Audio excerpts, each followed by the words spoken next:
Are you ready to receive? Are you ready to receive? పొందుకొని రెడీగా ఉన్నారా? పొందుకొని రెడీగా ఉండాలా. బ్యాంక్ వెళ్ళిన తర్వాత బ్యాంక్ దగ్గర కూర్చొని ఎప్పుడు ఇస్తారో క్యాషియర్ అట్టా ఉండకూడదు. వెళ్ళానా, నా కార్యం జరిగిందా, నేను దేవుడు శ్రీమంతుడు ధనవంతుడైన ప్రభు దగ్గరికి వెళ్ళాను, ఆయన ధన నిధుల నుంచి దేవుడు నా ప్రతి అవసరత తీరుస్తాడు. నమ్మినోడు స్తోత్రం చెప్పండి. సీతంపేట ప్రజలు, you are a blessed one. మీరు దీవించబడిన వారు. ప్రపంచానికి తెలియనటువంటి విషయాలు దేవుడు మీతో మాట్లాడుతున్నాడు. క్రైస్తవ లోకానికి కనుమరుగైన సంగతులను దేవుడు మీతోనే ఎందుకు మాట్లాడుతున్నాడు ఆలోచించండి ఈరోజు. Why God is alone speaking to me? దేవుడు నాతో ఎందుకు మాట్లాడుతున్నాడు? There is a purpose to speaking with you. దేవునితో మాట్లాడడానికి దేవుడికి ఒక ఉద్దేశం ఉంది. అదేంటో తెలుసా? నువ్వు దేవుని కొరకు నిలబడాలని దేవునితో మాట్లాడుతా ఉన్నాడు. యేసపు అందరికంటే యేసపుని ఒక ప్రత్యేకమైన స్థాయిలోకి తీసుకెళ్ళాడు. కారణం ఏంటో తెలుసా? యేసపు ద్వారా దేవుడు ప్రపంచాన్ని పోషించాలనుకున్నాడు. కరువులో ప్రపంచాన్ని పోషించాలనుకున్నాడు. భక్తిపరుడిని యేసపును లేవనెత్తాడు. నీతిమంతుడు యేసపును లేవనెత్తాడు. దేవుని భయం కలిగిన యేసపును ఆ దుర్దినాలలో, శ్రమల దినాలలో, కరువు దినాల్లో దేవుడు లేవనెత్తాడు. ఏదో ఒక కార్యము దేవుని జీవితంలో చేస్తాడంటే దేవునికి ఒక ఉద్దేశం ఉంటుంది. హల్లెలూయా. ఏమండి, ఈవెన్ ఇంట్లో చిన్న పిన్నిస్ కొనుక్కున్నారు అనుకోండి, మీరు సంతకెళ్ళి పిన్నిస్, చిన్న పిన్నిస్ కొన్నారు. How much the cost? ఎంత, దాని విలువ ఎంత ఉంటుంది? చాలా. గుండు సూదు కొన్నారు అనుకో, సూదు కొన్నావు, ఎంత ఉంటుంది దాని విలువ? దాని ఖరీదు ఎంత ఉంటుంది? 500 1000 ఉండదు కదా, తక్కువే. కానీ అవసరం కొరకు దాంతో ఏదో ఒక రోజు పని ఉన్నది. దేవుడు నిన్ను నన్ను కల్వరిశిలో రక్తం పెట్టి ఎందుకు కొన్నాడు తెలుసా? ఏదో ఒక రోజు నీతో దేవునికి పని ఉన్నది. దేవుడు ఏదో ఒక రోజు నిన్ను వాడుకోపోతా ఉన్నాడు. ఏదో ఒక రోజు నేను నిలబెట్టబోతున్నాడు. ఆ రోజు కొరకు నేను కొనుక్కున్నాడు తన విలువైన రక్తం ఇచ్చి. దాని స్తోత్రం. ఎంతమంది అనుకున్నా పై చేయకుండాలని.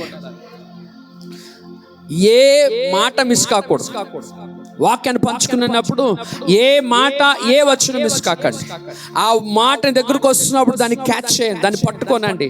ఆ పట్టుకున్న మాట నీ చేయని ఏం చేస్తా అంటే, ఆ మాట అలాగా చేయని పై చేయగా పైకి తీసుకెళ్తుంది. ఆ మాట ఏం చేస్తుంది? అలాగ తీసుకెళ్తుంది. ఆ మాట దగ్గరకు వస్తున్నాడు. ప్రభా, ఈ మాట నా కోసమే. ఆ రిసీవ్ అను, నా మనసులో అని పొందుకుంటున్నాను ప్రభా, అది నువ్వు జరిగిస్తావు. నమ్ముతూ వాక్యం విను, విశ్వాసంతో వాక్యాన్ని విను, మనసు నిలిపి వాక్యాన్ని విను. ఆ మాటను ఏం చేస్తుందంటే, ఆ చెయ్యిని పట్టుకొని ఆ పైకి. హల్లెలూయా, హల్లెలూయా. చూడండి చూడండి, సంఖ్యాకాండం 17వ అధ్యాయం. సంఖ్యాకాండము 17వ అధ్యాయం 7-8 వచనాలు. 126వ పేజీ నంబర్. మోషే వారి కర్రలను సాక్ష్యపు గుడారములో యెహోవా సన్నిధిని ఉంచెను. మరునాడు మోషే సాక్ష్యపు గుడారంలోనికి వెళ్లి చూడగా లేవి కుటుంబముదైన అహరోను కర్ర చిగిర్చి ఉండెను.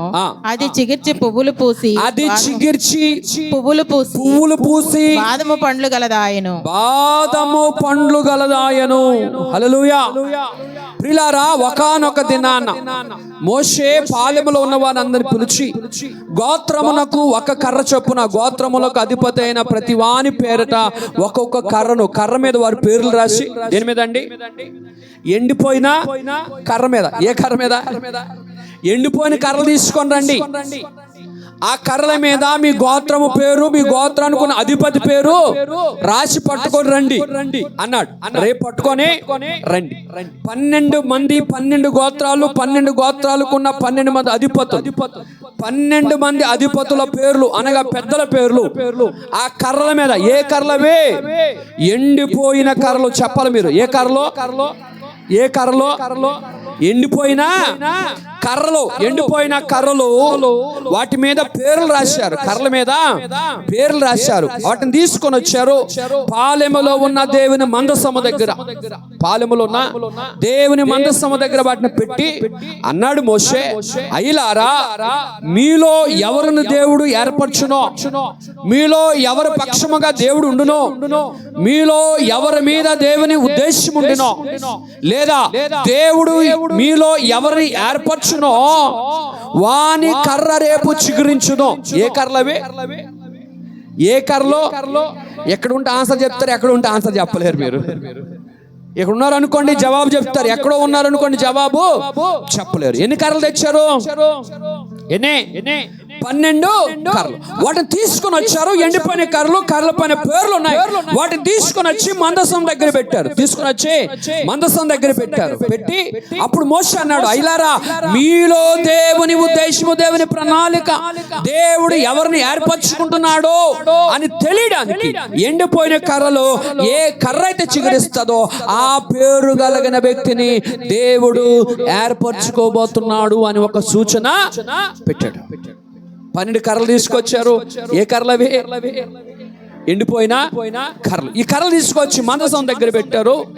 ఆ మందసం దగ్గర పెట్టి ఇంట్లోకి వెళ్ళిపోయినారు. వారు గుడారాలకు వెళ్ళిపోయినారు. మరుసటి రోజు ఉదయాన్నే వచ్చారు. మరుసటి రోజు ఉదయం వచ్చారు. ఇప్పుడు లాటరీ వేసాం అనుకోండి, లాటరీ వేసి లాటరీ డేట్ రోజు ఎలాగొస్తారు?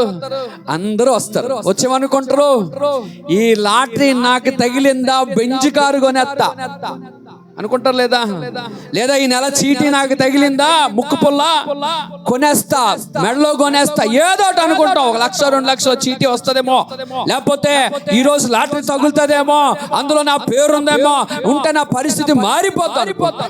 అలాంటి ఆలోచనతోనే అందరూ అనుకున్నారు, నా కర్ర చిగురిస్తుంది, నా కర్ర చిగురిస్తుంది, నా కర్ర చిగురిస్తుంది అనుకొని చెప్పి తెల్లవారుజామున ఆతృతతో, యాంగ్జైటీతో వచ్చారు. ఏం జరుగుతుందో చూడాలని చెప్పి చాలా యాంగ్జైటీతో వచ్చారు. దగ్గరికి వచ్చి చూసినప్పుడు ఒక కర్ర చిగురించింది. ఒక కర్ర చిగురించింది, పూత పూసింది. తర్వాత బాదము పళ్ళు, స్తోత్రం చెప్పండి, చిగురించడంతో ఆగిపోలేదండి. చిగురించింది, పువ్వులు పూసింది, బాదము పళ్ళు కూడా కాసింది. ఒకటి అనుకున్నారు, ఏంటి చిగురిస్తే చాలు అనుకున్నారు. కానీ ఆ కర్రను తీస్తే ఆ కర్ర మీద పుష్పాలున్నాయి, ఆ కర్ర మీద బాదము పళ్ళున్నాయి. చిగురించింది, పుష్పించింది, తర్వాత బాదం పళ్ళు కాసింది. అంటే ఆ ఎండిపోయిన కర్ర కంప్లీట్ అయినటువంటి జీవము కలిగిన చెట్టుకి ఎలాగైతే, ప్రాణం కలిగిన చెట్టు ఎలాగా ఫలిస్తుందో, ఎండిపోయిన కర్ర, ఒక చెట్టుకు నీళ్లు పోసి ఎరువేసి ఆ చెట్టు పెద్దదై అది పువ్వులు పూసి పళ్ళు కాసేంత వరకు ఎంతో టైం పడుతుంది అది కంప్లీట్ అవ్వడానికి. కానీ ఎండిపోయిన కర్రను తీసుకొని వచ్చి మందసము దగ్గర పెట్టారు. స్తోత్రం చెప్పండి. ఎక్కడ పెట్టారు? మందసం దగ్గర పెట్టారండి. ఆ మందసంలో ఏముంది? ఆ మందసంలో రాళ్ళు ఉన్నాయి. ఆ రాళ్ళ మీద ఏముంది? నా దేవుడు తన స్వస్థలతో రాసిన అక్షరాలు ఉన్నాయి, ఆజ్ఞలు ఉన్నాయి, మాటలు ఉన్నాయి. జీవము కలిగిన దేవుడు తన స్వస్థలతో రాసిన మాటలున్నాయి, జీవము కలిగిన మాటలున్నాయి. ఏటున్నాయి? స్తోత్రం చెప్పండి. ఆ రాళ్ళ మీద ఏమున్నాయి? ఆ రాళ్ళ మీద జీవము కలిగిన దేవుని మాటలు ఉన్నాయి. స్తోత్రం చెప్పండి. అందరు చెప్పండి, జీవము కలిగిన దేవుని మాటలు. ఎవరి మాటలు? మన మాటలని గాలి మాటలే. మేలు జరిగితే ఒకలా మాట్లాడతాం, కీడు జరిగితే ఒకలా మాట్లాడతాం. మనిషి ముందు ఒకటి మాట్లాడతాం, మనిషి వెనకాతలు మాట్లాడుతూ ఒకటి మాట్లాడుతూ ఉంటాం. ఓ మందంతా నటన. కానీ దేవుడే, మాట తప్పని దేవుడు, సర్వశక్తివంతుడు దేవుడు తన స్వాస్థాలతో జీవము కలిగిన ఆత్మతో రాయబడినటువంటి మాటలు ఆ రాతి పలకల మీద ఉన్నాయి. స్తోత్రం చెప్పండి. రాతి పలకలు ఉన్నాయి, రాతి పలకల మీద దేవుని మాటలు ఉన్నాయి. ఆ మాటలలో ఏముంది? జీవము కలిగిన దేవుని మాటలు ఉన్నాయి. ఆ మాటలో జీవం ఉన్నది. స్తోత్రం చెప్పండి. అందరు చెప్పండి, ఆ మాటలు ఏముంది? ఆ మాటలు ఏముంది? ఆ మాటలలో జీవం ఉంది. స్తోత్రం చెప్పండి. ఆ మాటలు ఏముంది? జీవం ఉంది. జీవమున్న మాటలో ఎండిపోయిన కర్ర తాకగా ఆ కర్ర ఫలించింది. ఆ కర్ర ఫలించడానికి నీళ్ళ ఆధారం కాదు, ఆ కర్ర ఫలించడానికి చెట్టుల ఆధారం కాదు, ఆ కర్రలో ఫలించడానికి ప్రకృతి ఆధారం కాదు. ఆ కర్రలు ఫలించడానికి దానికి ఎదురుగా జీవము కలిగిన దేవుడు రాసిన జీవము గల మాటలున్నాయి. ఆ మాటల్లో ఉన్న జీవము ఎండిపోయిన కర్రలోనికి ప్రవేశించింది, వాటిని చిగురింపజేసింది. హల్లెలూయా. వింటున్నారా? అది ఏ దేవుని మాట ఎండిపోయిన జీవితాల్ని తిరిగి చిగురింప చేయగలదా? అవే జీవగల దేవుని మాటలు, అదే పరిశుద్ధాత్మ దేవుడు రాసిన మాటలు నీ జీవితంలోనికి రాగా ఎండిపోయిన జీవితాన్ని ఆ జీవము గల మాటలు తిరిగి బ్రతికింపజేస్తాయి. హల్లెలూయా. ఎందుకు అన్ని కర్రలు ఫలించలేదు, ఆరోను కర్ర మాత్రమే ఫలించింది. కారణం ఏంటంటే ఆరోన్లో యథార్థత, ఆరోన్లో భక్తి, ఆరోన్లో ఉన్నటువంటి నిశ్చయత, ఆరోన్లో ఉన్నటువంటి యథార్థత, ఆరోన్లో ఉన్నటువంటి దైవ భయము ఆ కర్ర చిగురించడానికి కారణమయ్యింది. దేవుని స్తోత్రం. మీరు అనుకోవచ్చు కూడా ప్రశ్నకి మీకు ఒక ప్రశ్న రావచ్చు, పాస్టర్ గారు జీవము కలిగిన దేవుని మాటలు ఎదురుగా ఉన్న అన్ని కర్రల్లోనికి ప్రవేశించాలి కదా, కేవలం ఆరోను కర్రను ఎందుకు తాకింది? ఎందుకు ఆరోను కర్రనే చిగురింపజేసిందంటే ఆరోను దేవుని చేత యాజక ధర్మము జరిగించవలసిన వాడే ప్రణాళికలో ఉన్నవాడు, దైవ నియమములో ఉన్నవాడు, దైవ భయం ఉన్నవాడు, దేవుని గుర్చిన ఆసక్తి గలవాడు, దేవుని కొరకు బ్రతకాలి అనుకున్నవాడు. అలాంటి ఆసక్తి ఆలోచన ఇక్కడ ఉన్నవారు ఎవరిలో ఉన్నా సరే, దేవుడు ప్రస్తుత నీ పరిస్థితి ఎలాగున్నా సరే దానిని తిరిగి చిగురింప చేయటానికి జీవముగల దేవుడు మన మధ్యలో సంచరిస్తా ఉన్నాడు. Is ready to bless, is ready to give. ఆయన సిద్ధంగా ఉంటాడు ఇవ్వడానికి, ఆశీర్వాదాలు సిద్ధంగా ఉంటాడు, దాన్ని పొందుకోవడానికి మనం సిద్ధంగా ఉండాలి. ఆరోను కర్రను దేవుడు చిగురింపజేశాడు. చూడండి ఇంకొక మాటను చూపిస్తా, అద్భుతమైన మాటను. న్యాయాధిపతుల గ్రంథం 16:22 త్వరగా న్యాయాధిపతుల గ్రంథం 16వ అధ్యాయం.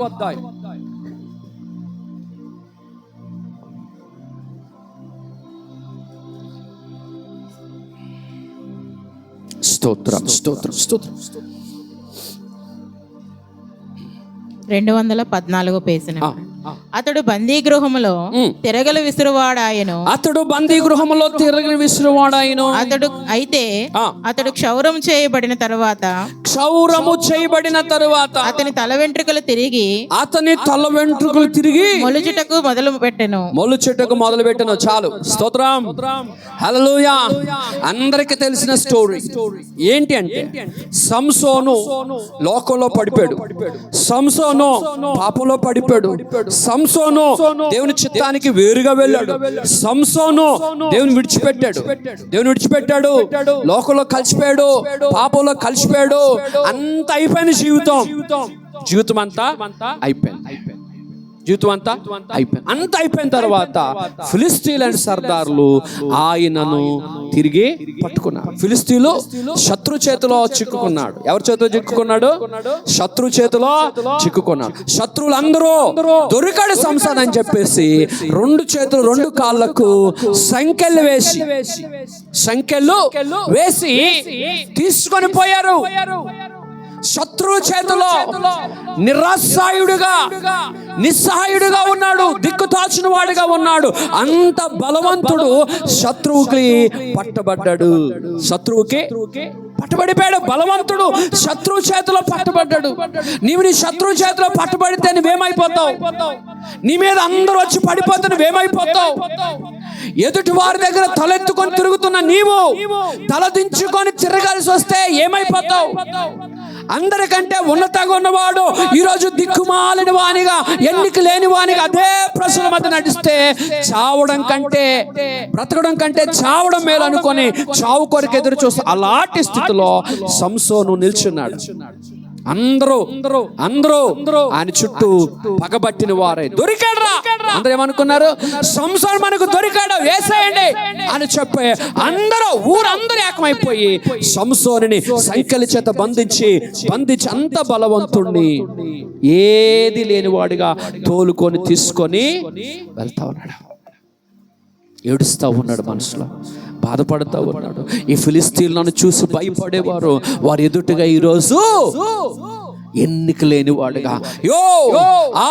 వాళ్ళ ఎదురుగా రాసు, నా జీవితం ఎగతాళిగా ఉంది, నా జీవితం ఒక స్టోరీగా ఉంది, నేను ఓడిపోయిన వాడిగా ఉన్నాను, నేను పడిపోయిన వాడిగా ఉన్నాను, నన్ను లెక్కలో తీసేసేవాడిగా నేను ఉన్నాను, నా బ్రతుకేమైపోతుందని చెప్పి మనసులో ఏడుస్తూ ఏడుస్తూ ఏడుస్తూ అంత బలవంతుడు 7 సంఖ్యల చేత బంధించబడి ఈడ్చుకొని పోతున్నప్పుడు బాధను అనిపిస్తున్నాడు. బాధను అనిపిస్తే ఏం చేశాడో తెలుసా? ప్రభువా, తండ్రి ఒక్కసారి ఏమన్నాడు తెలుసా? ఒక్కసారి నన్ను జ్ఞాపకం చేసుకో ప్రభువా అని ప్రార్థన చేస్తున్నాడు. సంఖ్యల మధ్యలో ఉన్నాడు, చుట్టూ శత్రువులు ఉన్నారు, ప్రార్థన చేస్తున్నాడు మనసులో, ప్రభువా ఒక్కసారి నన్ను జ్ఞాపకం చేసుకో. అప్పటికే పాపంలో పట్టుబడ్డాడు, లోకంలో పడిపోయినాడు, తన అభిషేకాన్ని కోల్పోయినాడు. తన జుట్టులో ఉన్నటువంటి ఆ యొక్క అభిషేకము దెలీలా చేతిలో పడి అభిషేకాన్ని అంతటిని కోల్పోయినాడు.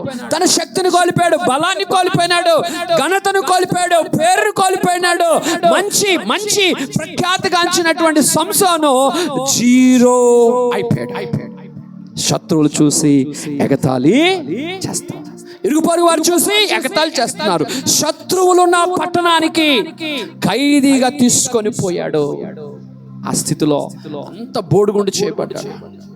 ఇంతవరకు జుట్టుండి నాజీరు చేయబడిన వాడై, దేవుని కొరకు అభిషేకించబడిన వాడై, ప్రత్యేకించబడిన వాడై, దేవుని కొరకు బలమైన కార్యాలు. సింహాన్ని చేతితో చంపినోడు, సింహాన్ని ఒక చేతితో చంపినోడు, ఒక్క చేత సింహాన్ని చంపినోడు అంత బలవంతుడు శత్రువుల దగ్గర సంఖ్యల మధ్యలో ఉన్నాడు. అభిషేకం అంతా పోయింది, బోడిగుండు అయిపోయింది. బోడిగుండు ఉంది, సంఖ్యలతో తీసుకొని పోతా ఉన్నారు. సంఖ్యల మధ్య 2 చేతులకి సంఖ్యలు ఉన్నాయి. ఆ సంఖ్యల మధ్యలో ప్రార్థించడం మొదలు పెట్టాడు. ఏమంటున్నాడు తెలుసా? ప్రభువా ఒక్కమారు నన్ను జ్ఞాపకం చేసుకో, ఒక్కమారు నన్ను జ్ఞాపకం చేసుకో, ఒక్కమారు నన్ను జ్ఞాపకం చేసుకో నాయనా అని ప్రార్థిస్తా ఉన్నాడు. ప్రార్థిస్తుండగా దేవుడు బలమైన సహాయాన్ని దేవుడు సంసోనుకి ఇస్తున్నాడు. అక్కడ రాయబడిన మాట, ఎప్పుడైతే తిరిగి ప్రార్థన చేశాడో, ఎప్పుడైతే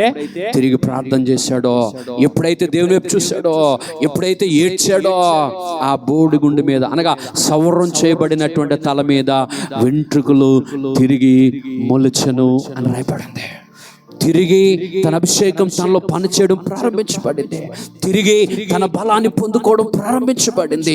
తిరిగి కోల్పోయినటువంటి ఆ శక్తిని తిరిగి పొందుకోవడం ప్రారంభిస్తా ఉన్నాడు. తిరిగి పొందుకుంటున్నాడు. ఆత్మలో ప్రార్థన చేస్తున్నాడు. అది బయటకు కనబడతా ఉంది. లోపల శక్తిని ధరిస్తున్నాడు. 2 చేతులు అటొక్క చెయ్యి ఇటొక్క చెయ్య ఓ యొక్క దేవాలయపు మూల స్తంభాలకి కట్టుబడి ఉంది. దానిపైనట సుమారుగా 3000 మంది ఉన్నారంట. ఆ యొక్క మందిరములో 3000 మంది. ఆ యొక్క మందిరం పైకప్పు మీద మందిరములో 3000 మంది ఉన్నారు. ఎన్ని వేల మంది? 3000 మంది ఉన్నారు. 3000 మంది ఒక వ్యక్తిని పట్టుకొని ఆడుకుంటా ఉన్నారు. ఒక వ్యక్తి చనిపోతే చూడనొచ్చారు. ఆ వ్యక్తి దేవునికి చెందినవాడు.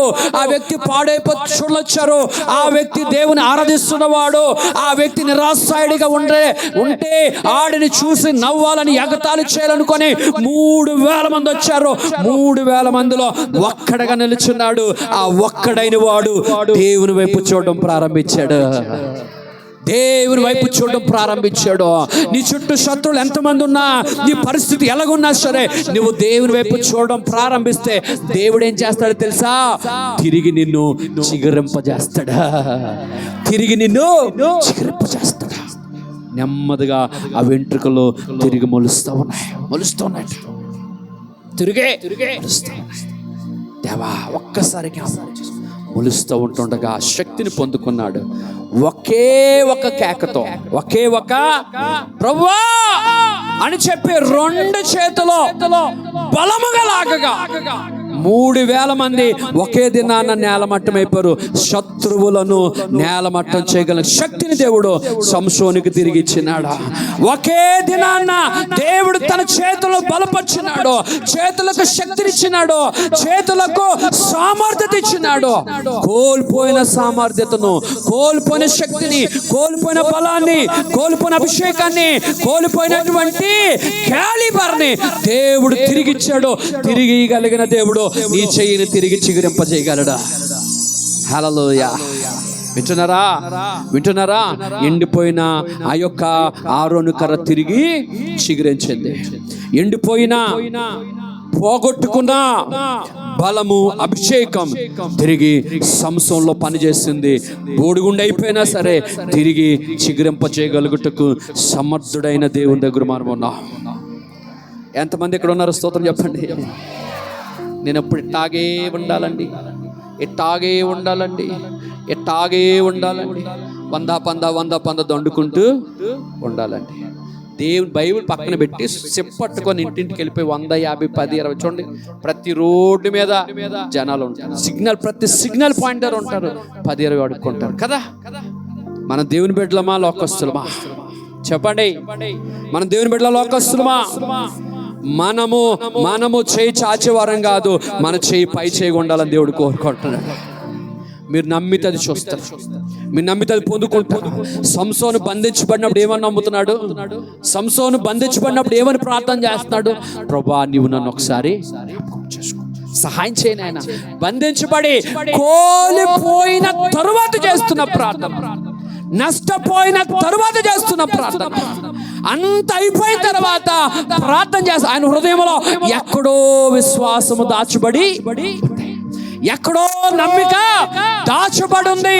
మనమైతే అనుకుంటాం అది పోయింది, ఇది పోయింది, నా పని అయిపోయింది, ఇది పోయింది, అది పోయింది, నా పని అయిపోయింది. నీ పని అయిపోయింది అనుకుంటున్నావా? ఈరోజు సావుకుడుగా నీ మీద ప్రవచనం ఎత్తి చెప్తున్నాను. Today I prophesy in the name of Jesus. God is going to raise you again. God is going to raise you again. God is going to rebuild you. దేవుడిని తిరిగి కట్టబోతా ఉన్నాడు. నా దేవుడు తిరిగి కట్టుటకు సమర్థుడైన దేవుడు అయి ఉన్నాడు.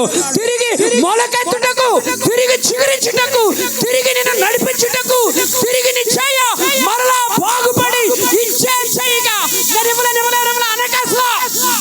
నేను ప్రభా నా చేతిని బలపరచా. ప్రభా ఇప్పుడు నాకు యుద్ధం చేశాను, ఇప్పుడు నాకు శత్రువులు జయించాను, ఇక చేయలేను అనుకోలేదు. ఇంకొక మారు చేయడానికి శక్తి, ఇంకొక మారు తిరిగి చేయడానికి శక్తి ఎవరి బిడ్డలో రోషము కలిగి ప్రభు వైపు చూడండి. దేవుడు తిరిగి నిన్ను నడిపించుటకు ఆయన రెడీ. నువ్వు రెడీగా ఉన్నావా నడ్డానికి? నువ్వు నడ్డానికి రెడీగా ఉంటే దేవుడిని ఇంకో మాట మాట్లాడుతూ ఉన్నాడు.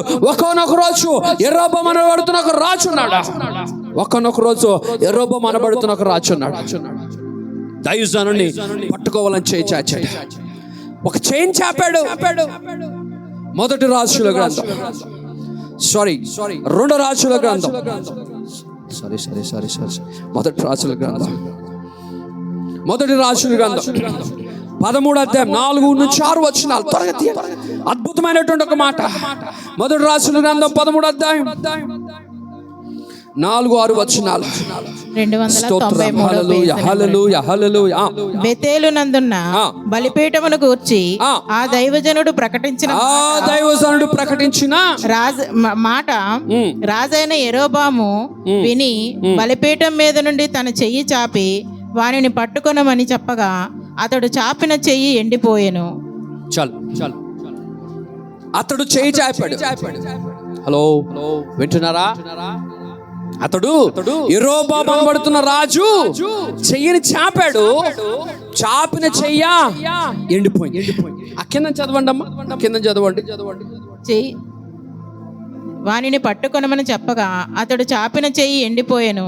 దానిని వెనుకకు తీసుకొనుటకు అతనికి శక్తి లేకపోయెను. మరియు యెహోవా సెలవు ప్రకారము దైవజనుడిచ్చిన సూచన చొప్పున బలిపీఠము బద్దలు కాగా బుగ్గి దాని మీద నుండి ఒలికిపోయెను. అప్పుడు రాజు నా చెయ్యి మునిపటి వలె బాగున్నట్లు, జాగ్రత్తగా వినండి, రాజు నా చెయ్యి మునిపటి వలె దైవజనుడి దగ్గర అంటున్నాడు, ఏంటంటున్నాడు? మునుపటి వలె హలో, బాగున్నట్లు. అందరు ఇక్కడే ఉన్నారా? స్తోత్రం చెప్పండి. బేగ వెళ్ళిపోవాలనుకున్న స్తోత్రం చెప్పండి. ఆహా, ఇక్కడే ఉన్నారు అయితే.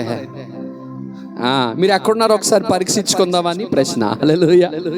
రైట్, దేవుని స్తోత్రం. దైవజనుడి దగ్గరికి ఒక రాజు వెళ్ళాడు, ఆయన పేరు యెరోబాము. వెళ్ళాడు, చెయ్యి చాచాడు దైవజనుడి వైపు, దైవజనుడి మీద. ఆ చెయ్యి ఎండిపోయింది, ఆ పక్కన పెట్టండి. తర్వాత దైవజనుడి దగ్గరికి వెళ్ళి రాజైన యెరోబాము అంటున్నాడు, అయ్యా నా చెయ్య మునుపుటి వలె ఏంటండి నా చెయ్య మునుపుటి వలె బాగుపడాలని. స్తోత్రం చెప్పండి. నా చెయ్య మునుపుటి వలె బాగుపడాలని. స్తోత్రం చెప్పండి. నా చెయ్య మునుపుటి వలె ఇచ్చే చెయ్యి ఉండాలన్న స్తోత్రం చెప్పండి. మన చెయ్యి ఎప్పుడు పై చేయి ఉండాలని దేవుడు కోరుకుంటాడు. మన చెయ్యి ఎప్పుడు పై చేయి ఉండాలని దేవుడు కోరుకుంటాడు. మన చెయ్యి ఎప్పుడు బాగుండాలని దేవుడు కోరుకుంటాడు. మన చెయ్యి ఎప్పుడు సహాయం చేయడానికి ఉండాలని దేవుడు కోరుకుంటాడు. మన చెయ్యి ఎప్పుడు అందరి చేతుల కంటే పై చేయి ఉండాలని దేవుడు కోరుకుంటాడు. మనమే అనుకుంటాం, ఏమనుకుంటాం తెలుసా? దేవుడు నా చెయ్యిని ఎప్పుడు ఉంచుతాడో అలాగా. దేవుడు నాకు ఏదో ఒక రోజు మంచి రోజు ఇస్తాడు సిస్టర్, అప్పుడు నేను సహాయం చేస్తాను సిస్టర్. ఏదో ఒక రోజు దేవుడు నన్ను జ్ఞాపకం చేసుకుంటాడు, ఆ రోజు నేను మందిరానికి ఇస్తానండి. ఏదో ఒక రోజు దేవుడు నన్ను జ్ఞాపకం చేసుకుంటాడు, ఆ రోజు చేస్తాను సార్. అది కాదు, అలా కాదు. నీవు దాన్ని మార్చాలా, పద్ధతి మార్చాలా, విధానం మార్చాలా. దేవా అన్ని వేళల నా చెయ్య పై చేయొచ్చు. నేను ఎప్పుడు, బైబిల్ అంటది మీరు అప్పిచ్చువారుగా ఉందరు. ఎంతమంది తెలుసు వాగ్దానం? వాగ్దానం తెలుసా లేదా? ఎంతమంది తెలుసు వాగ్దానం? ఎంతమంది తెలుసు? మీరు మీరు మీరు మీరు చెప్పండి. మీరు ఎలాగుంటారు? మీరు అప్పిచ్చేవారుగా, అంటే మీ చేయి పై చేయగా ఉంటుంది. హల్లెలూయా. తెల్లారితే అప్పుకు పరిగెడతా ఉంటాం, తెల్లారితే అవసరత కొరకు పరిగెడతా ఉంటాం, తెల్లారితే కష్టం కొరకు పరిగెడుతుంటుంటాం. దేవుడు నీ పక్షముగా లేడు. దేవుడు నీ పక్షముగా ఉంటే నీవు ఎల్లప్పుడూ పై చేయకుండా, ఒకవేళ నీవు పడిపోయిన స్థితిలో, ఎండిపోయిన స్థితిలో ఒకవేళ ఈ రోజు వరకు కానీ ఉంటే, ఈ రోజు వరకు నీవు ఎండిపోయిన స్థితిలో నీ చేయ సమృద్ధిలో లేకపోతే, ఈరోజు సేవకుడిగా చెప్తున్నాను, దేవుడు యెరోబాము చెయ్యిను తిరిగి బాగు చేసినట్లుగా దేవుడు మీ చేతులను తిరిగి బాగు చేయబోతా ఉన్నాడు. నమ్మండి, నమ్మండి, నమ్మండి. నేను నమ్ముతున్నాను. 2010 నుంచి 2025 సంవత్సరం వరకు మేము ఆర్థికంగా పరిచయాలు ఇబ్బంది పడతా ఉన్నాం. ఈ సంవత్సరం నేను నమ్ముతున్నాను, నా చెయ్యిని దేవుడు పై చేయగా ఉంచబోతున్నాడు. మునుపటి వైభవాన్ని దేవుడు నాకు తీసుకొని రాబోతా ఉన్నాడు. మునుపటి స్థితిని దేవుడు నాకు తీసుకొని రాబోతా ఉన్నాడు. మీరు ఏదైతే నమ్ముతారో దాన్ని పొందుకోవడానికి సిద్ధంగా ఉంటే దేవుడు దాన్ని ఇవ్వబోతా ఉన్నాడు. ఆయన చిగురింపజేయడానికి రాళ్ళ మీద రాయబడిన దేవుని వాక్యములో ఉన్న జీవం ఎండిపోయిన కర్రను చిగురింప చేయగా, నూతన నిబంధన కాలములో యేసు రక్తములో కడగబడి పరిశుద్ధాత్మ అభిషేకము పొంది, పరిశుద్ధాత్ముడు బయలుపరిచినటువంటి లేఖన భాగాలు వింటూ, వాక్యాన్ని వింటూ నువ్వు చిగురించలేదంటే ఎక్కడ ప్రాబ్లం ఒకసారి జ్ఞాపకం చేసుకో. ఎండిపోయిన ఆ కర్రను చిగురింపజేయడానికి మందసములో దేవుని మాటలో ఉన్న జీవం ఆ ఎండిపోయిన కర్రని చిగురింపజేసింది. ఎండిపోయిన మీ బ్రతుకులను, ఎండిపోయిన మీ చేతులు చిగురించట్లేదు అంటే కారణం, నీవు మందసానికి దూరముగా ఉన్నావు, దేవునికి దూరంగా ఉన్నావు కనుకనే నువ్వు చిగురించలేకపోతున్నావు. దగ్గరికి రా, మందసానికి దగ్గరికి రా, వాక్యానికి దగ్గరికి రా, పరిశుద్ధాత్ముడికి దగ్గరికి రా. మందిరావరణలో ముందుగుచ్చా, వాక్యాన్ని ప్రేమించా. ఆ వాక్యము నీలో పని చేయటానికి అనుమతియు, అప్పుడు నీవు తిరిగి చిగురిస్తావు. కర్ర రాయి మీద దేవుని మాట. ఇది ఎండిపోయిన కర్ర. ఈ ఎండిపోయిన కర్రలాగా తీసుకొచ్చి ఆ జీవము కలిగిన దేవుని మాటకి దగ్గర పెట్టారు. ఏం చేశారు? దగ్గర పెట్టారు. ఎవరైతే దేవునికి దగ్గరగా ఉంటారో వారు చిగురిస్తారు. ఎరుమంటాడు, దైవజనుడా నా చెయ్య తిరిగి బాగవ్వాలి, దయచేసి ప్రార్థన చేయి. దయచేసి ప్రార్థన చేస్తా ఉన్నాడు. దేవుడు యెరొబోము చెయ్యిని మునుపటి వలె బాగు చేశాడు. దేవుడు ఒక అవిధేయుడనే వ్యక్తి చేతినే బాగు చేయగా, దేవుని భయము లేనటువంటి యెరొబోము చేతిని బాగు చేయగా, దేవుని భయమున్న నీ చేతిని దేవుడు బాగు చేయడా? చేస్తాడా లేదా? దేవుడిని చేయిని పై చేయగా ఉంచబోతావన్నాడు. ఎండిపోయిన ఎముకలలో జీవాన్నిచ్చాడు. ఎక్కడదా జీవం? ఎక్కడదా శక్తి? ఎక్కడదా ప్రాణం? ఎక్కడ నుంచి వచ్చింది ఆ శక్తి, బలం? జీవము కలిగిన దేవుని మాట వాటి మీద ప్రకటించగా ఏం చేశాడు దైవజనుడు? ఎండిపోయిన ఎముకల మీద దేవుడు ఏం పలకమన్నాడో అది పలికాడు. స్తోత్రం చెప్పండి. హల్లెలూయా. కరెంటు ప్లగ్లు ఎప్పుడైనా చెయ్యట్టరా? ఒకవేళ చెయ్యట్టకపోతే ఈరోజు ఇంటికి వెళ్ళి చేయలేట్టండి. ఫాస్ట్గా చచ్చికొచ్చాం, షాక్ కొట్టి చచ్చిపోమంటున్నారు అంటారు కొంతమంది. నేను అనుద్దేశం అది కాదు. కరెంట్లో వేలెడితే షాక్ కొట్టినట్టుగానే దేవుడు ఆ రోజు పలికిన దేవుడే ఈరోజు మన మధ్యలో పలుకుతా ఉన్నాడు. Same power, same anointing. అదే శక్తి, అదే బలము, అదే జీవము, అదే ప్రభావం. వాక్యములో ప్రభావము తగ్గదు, దేవుని మాటలో ప్రభావం తగ్గదు, దేవుని మాటలో శక్తి తగ్గదు. ఎవరు పలికిన అదే శక్తి, ఎవరు మాట్లాడిన అదే ప్రభావం. యేసుని పలికాడు ఎండిపోయిన ఎముకల మీద. ఈ రోజు నేను పలుకుతున్నాను దైవ సేవకుడిగా. ఇక్కడ ఎవరెవరైతే తప్పులు తీసుకుంటూ, ఎవరెవరైతే చేతులు చేస్తూ, ఎవరెవరైతే దేవుని పనికి లేక చెయ్యిని చాపలేకుంటున్నారో, మీ అందరి చేతుల్లో దేవుడు బలపరిచి తిరిగి చిగురింపజేయబోతా ఉన్నాడు. మీ చెయ్యిలను దేవుడు పై చేయవచ్చిపోతా ఉన్నాడు. అది ఏ దేవుని సేవకుడిగా యేసుకలి ఏ దేవుని సేవించాడో, ఆది కాండం నుంచి ప్రకటన గ్రంథం వరకు దైవ సనులు ఏ దేవుని నామాన్ని ప్రకటించారో అదే దేవుని నామంలో ప్రకటిస్తున్నారు. మీ చేతులన్నీ బలపరచబడనుగా ఈరోజు, మీ చేతులన్నీ చేతులుగా ఉండనుగా కానీ ప్రార్థిస్తున్నాను. మీ చేతులన్నీ చేతుల కంటే పై చేయగా ఉండనుగా. ఎండిపోయిన చేయగొందేమో ఇలాగున్నావేమో. యేసు నామములో చెప్పండి, యేసు నామములో నా చేయి పై చేయగుండను గాక. Everyone say, my hand is above all the hands. నా చెయ్య అందరి చేతుల కంటే పై చేయగా ఉండాలి. స్తోత్రం చెప్పండి, నమ్మి స్తోత్రం చెప్పండి. యెహెజ్కేలు మాట్లాడుతూ ఉన్నాడు. ఎండిపోయిన ఎముకలలోనే జీవం వస్తే మీరందరూ బ్రతుకున్నారు, మీరందరూ జీవించున్నారు, మీ అందరికీ చెవులు ఉన్నాయి, మీ అందరూ రక్షణ పొందారు, మీ అందరూ మందిరంలో ఉన్నారు, మీ అందరికీ వాక్యం తెలుసు. ఎండిపోయిన ఎముకలలోనే సామర్థ్యతను ఇవ్వగలిగిన దేవుడు, జీవిస్తున్న మీలో దేవుడు సామర్థ్యత ఇవ్వడా అని ఖచ్చితంగా ఇస్తాడు. ఖచ్చితంగా అయినా ఇస్తాడు. ఎండిపోయిన ఎముకలలోనే దేవుడు లేపితే ప్రాణంతో మీ జీవితాలను, వాక్యం వింటున్న మీ జీవితాలను దేవుడు చిగురించలేడా? ఖచ్చితంగా దేవుడు మీ జీవితాల్ని చిగురింపజేయగలడా? ఆమె చెప్పండి, ఆమె చెప్పండి, ఆమె చెప్పండి. చెప్పండి, నా చెయ్య అందరు చేయల కంటే, నా చెయ్య అందరి చేతుల కంటే పై చేయగా ఉండునుగాక. నువ్వు నమ్మితేవా, నువ్వు నమ్ముతావా? నువ్వు నమ్మితే ప్రభావ నా శక్తిని చూస్తావు. మళ్ళీ కిందకి వెళ్ళిపోతూ పాస్టర్ గారు అలాగంటారు, పాస్టర్ గారు అంటారా, అయిపోతాం. ఈ మాట మందస్సంలో ఉన్న మాట ఒకే మాట. ముగిస్తున్నాను. రాత్రుల మీద రాయి మీద రాళ్ళ మీద రాయబడిన మాట, రాళ్ళ మీద రాసిన మాట, రాసినవాడు, పలికినవాడు, బైబిల్ గ్రంథములో రాసినవాడు, పలికినవాడు, పలికించినవాడు ఒకే ఒక ఆయన, ఆయనే నజరేయుడైన యేసయ్య. అర్థమవుతుందా? రాళ్ళ మీద రాసినవాడు ఆయనే, బైబిల్ రాసినవాడు ఆయనే, యెహెజ్కేలు ద్వారా మాట్లాడమన్నది ఆయనే, నాతో మాట్లాడమన్నది కూడా ఆయనే. వాటిని బ్రతికించగా నిన్ను బ్రతికించలేడా?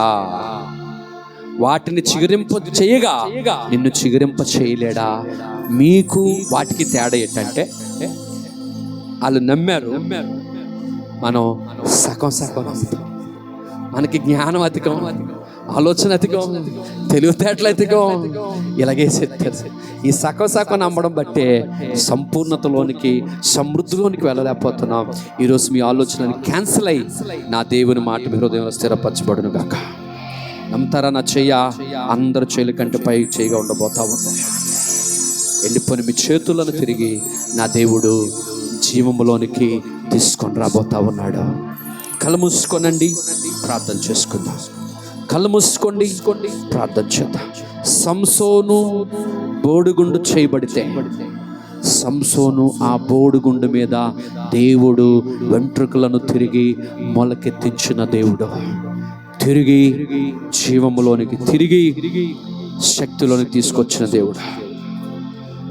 యెరొబోము చెయ్య ఎండిపోతే దేవుని కృపను బట్టి ప్రార్థించగా అది తిరిగి బాగుపడింది, తిరిగి బాగుపడింది. ఎండిపోయిన ఆరోను కర్ర తిరిగి చిగురించింది, పువ్వులు పూసింది, బాదము పళ్ళుగాసింది.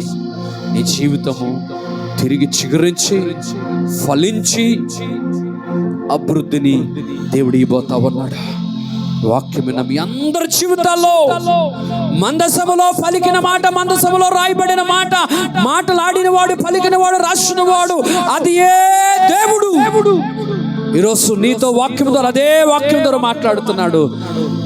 ఆ రోను కర్రను చిగురింపజేసినట్లుగా దేవుడు మిమ్మల్ని అందరినీ తిరిగి చిగురింపజేస్తునుగాక. అలాంటి మహాకృప దేవాది దేవుడు ఈ దినం వాక్యమైన బిడ్డలకు అనుగ్రహించి నడిపించునుగాక. యేసు నామములో ప్రార్థిస్తున్నాం తండ్రి, ఆమేన్.